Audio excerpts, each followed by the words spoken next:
नमस्कार, सत श्री अकाल, आदाब, जय जिनेंद्र, वंदे मातरम। तो चलिए मेरे प्यारे प्यारे छोटे भाई बहनों, मेरे अच्छे अच्छे से दोस्तों, अब चलिए हम जो बात करने वाले हैं वो बात करेंगे विद्युत क्षेत्र की तीव्रता के बारे में। और इसके बाद हम इसको डिराइव करेंगे, यानी हम इसका सूत्र प्राप्त करेंगे। तो कैसे हम सॉल्व करेंगे ये देखिएगा। बहुत सारे बच्चों की क्वेरी थी कि सर हमको जो आप डेरिवेशन कराते हैं ना उसके साथ हमको परिभाषा भी करा दीजिए। तो मैंने कहा कोई बात नहीं, आपकी प्रॉब्लम थी, हमारा फर्ज है आपकी प्रॉब्लम को सॉल्व करना। तो वो हम सॉल्व करने जा रहे हैं, यहाँ पर कर ही दिया है। देखिए हमने यहाँ पर डेफिनेशन लिख दिया है और इधर हम ये करने जा रहे हैं इसका डेरिवेशन। तो पहले हम डेफिनेशन को सीख लेते हैं।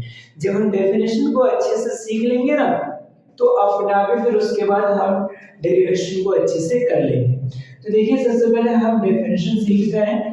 विद्युत क्षेत्र की तीव्रता कह रहा है, देखो क्या कह रहा है, कह रहा है विद्युत क्षेत्र में किसी बिंदु पर रखे धन परीक्षण आवेश पर लगने वाले बल तथा धन परीक्षण आवेश के परिमाण की निष्पत्ति को उस बिंदु पर विद्युत क्षेत्र की तीव्रता कहते हैं। देखो भाई, सपोज दैट आपके पास एक आवेश यहाँ रखा है, उसका एक अपना क्षेत्र है ना। तो उसके क्षेत्र मतलब ये इसका विद्युत क्षेत्र हो गया, ठीक है। अब कह रहा है कि यहाँ पर एक दूसरा आवेश रखा है, तो इस आवेश में यानी इस आवेश से r दूरी पर एक दूसरा आवेश है, हमको इस पर कितना बल ये वाला आवेश लगा रहा है। तो प्रति एकांक आवेश पर जितना बल लगेगा ना वही विद्युत क्षेत्र की तीव्रता होती है। ये ध्यान रखना। जैसे यहाँ देख लो, बहुत समझाया है कि ये आपके पास एक आवेश है, ये दूसरा आवेश है और इस आवेश का एरिया r तक है। r तक इसका इफेक्ट है, तो जब r तक इफेक्ट है तो इस पर बल लगाएगा इस दिशा में। जब इस दिशा में बल लगाएगा तो इसके परिमाण की जो निष्पत्ति हो जाएगी ना, तो वही इसका क्या हो जाएगा, विद्युत क्षेत्र की तीव्रता। करेंगे, डिराइव करेंगे, वेट कीजिए आप थोड़ा सा।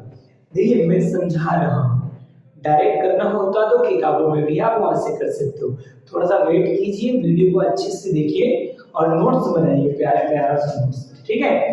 तो देखिए परिभाषा हो गया। फिर देखो कह रहा है यदि विद्युत क्षेत्र में किसी बिंदु पर परीक्षण आवेश Q0 रखने पर लगने वाला बल कैपिटल F हो तो उस बिंदु पर विद्युत क्षेत्र की तीव्रता। तो लगने वाला बल अगर कैपिटल F है तो विद्युत क्षेत्र की तीव्रता E बराबर F बटे Q0 हो जाएगा। ये भी वेक्टर फॉर्म में, ये भी वेक्टर फॉर्म में हमने लिख दिया है।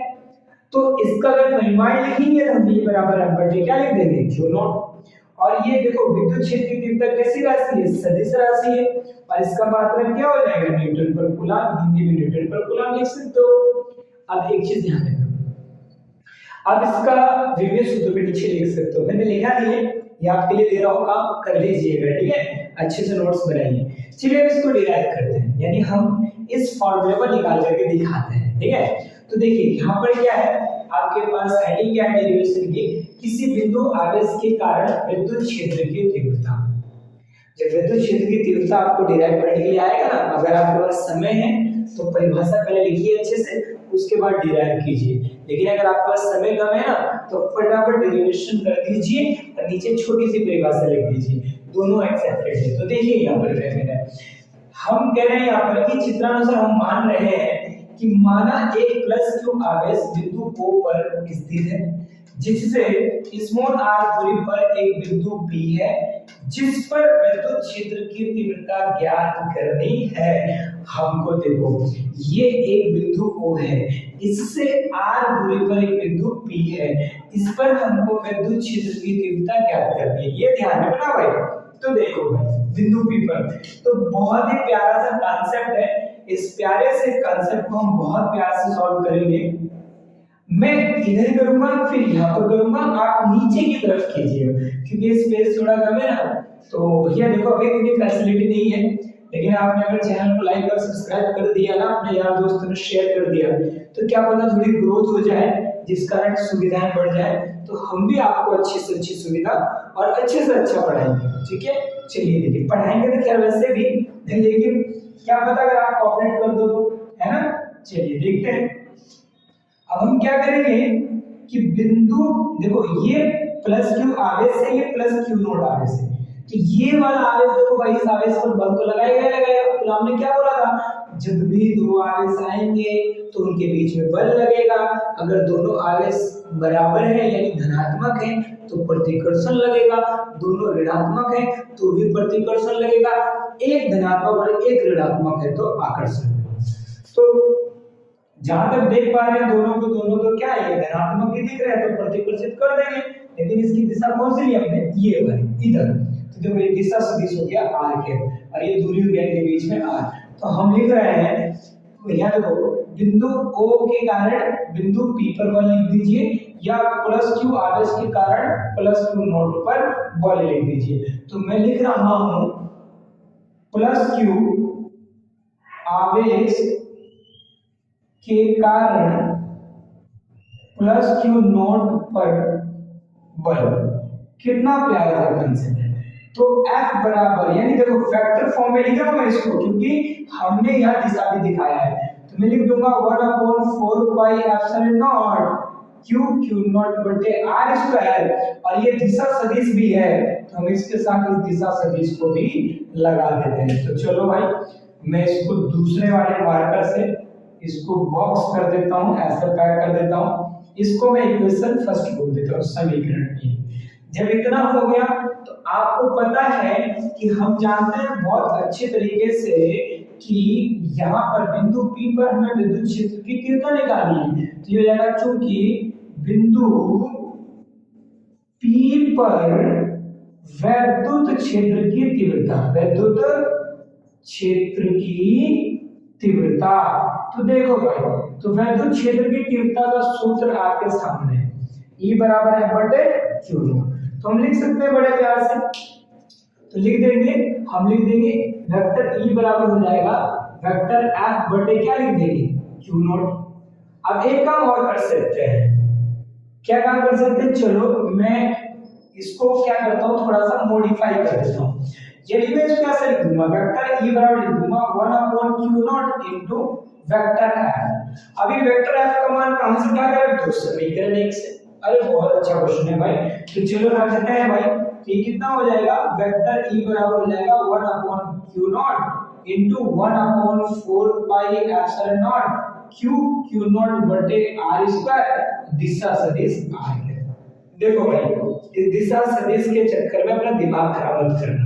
दिशा सदिश का केवल इतना काम होता है कि इसके वेक्टर को इसके परिमाण से अगर भाग दोगे तो आपको बल मिलेगा, यानी आप यहाँ पर एक लिख सकते हो, घबराना मत, ठीक है। तो चलिए आप देखो Q नॉट से Q नॉट आपको यानी कट जाएगा, वेक्टर E बराबर हो जाएगा 1/4 pi epsilon not Q upon कितना हो जाएगा r स्क्वायर, और ये हो जाएगा r कैप, यानी दिशा सदिश हो गया आपके पास। क्लियर हो गया, आंसर आ चुका है। लेकिन अगर मैं इसको परिमाण के रूप में लिखूं, ओके, तो यानी आपके पास बिंदु P पर विद्युत क्षेत्र तीव्रता का जो परिमाण होगा, तो परिमाण क्या हो जाएगा, बिंदु P पर विद्युत क्षेत्र तीव्रता का परिमाण, विद्युत क्षेत्र तीव्रता का परिमाण। तो लो भैया मेरे दोस्त, तो परिमाण लेना है तो क्या कर दो, इसको लिख देते हैं, वेक्टर E बराबर हो जाएगा 1/4 पाई एप्सिलॉन नॉट Q अपन क्या हो जाएगा r स्क्वायर। बस ये था परिमाण, इशारे से थोड़े ना यहाँ पर कुछ, बस हमने वेक्टर ही हटा दिया इसमें से, ये लो जी आपके पास आ गया, आंसर आ गया। तो यही तो है डेरिवेशन, आंसर आ चुका है। यहाँ तक आप छोड़ सकते हैं सॉल्व करके। कितना अच्छा, कितना प्यारा कांसेप्ट था। अगर आप देखो अच्छे से नोट्स बनाइए, कोई भी प्रॉब्लम हो गया है ना, आप कमेंट करें। और जो भी बच्चे हैं वो ऑफलाइन अगर क्लास लेना चाहते हैं तो ऑफलाइन क्लास के लिए आप हमको कॉल कर सकते हैं। बासी रोड खिड़किया सेंट्रल बैंक के सामने हमारा कोचिंग सेंटर है, आप विजिट कर सकते हैं, आप ऑफलाइन क्लास ले सकते हैं। और अगर आपकी कुछ प्रॉब्लम्स हैं तो आप व्हाट्सएप के जरिए आप हमसे कांटेक्ट कीजिए। तो चलिए एक प्यारी सी स्माइल दीजिए और इसको अच्छे से कीजिए। अब बोलोगे सर इतना लिखने में हमारे को स्माइल आएगी क्या?